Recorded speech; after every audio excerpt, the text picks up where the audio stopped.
panin sa bahay para isagawa ang ating kalamay at bilao tradition. Alright?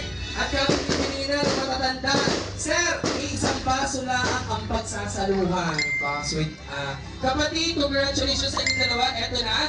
Siyempre, isasagawa natin ang pagsusubo ng kalamay. Ayan na, ang haba ng tao. Napakaganda ng gawin natin. Nasa na po mga abay natin? Mga abay, pila na po tayo dito. Abay po.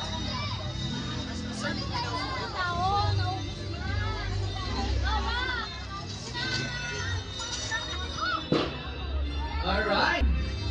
X-ray, ay nako, paramihan yan ha, Kat at saka Paulo.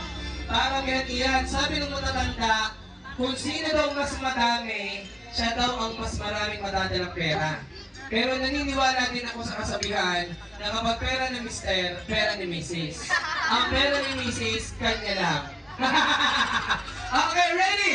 In 3, 2, 1, go! Abay, dito po yung mga abay. Ang ganda ng mga abay natin, may mga bini. Mga abay po, dito po kayo. Mainit po dyan. Dito po kayo.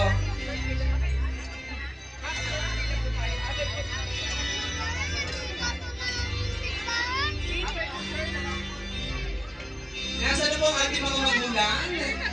Ayan, yung mga magulang po, both sides.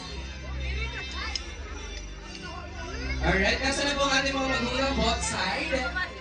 Mga abay po, kayo po yung amin ang inaanilahan para po makapasok na po tayo dito. Maraming salamat.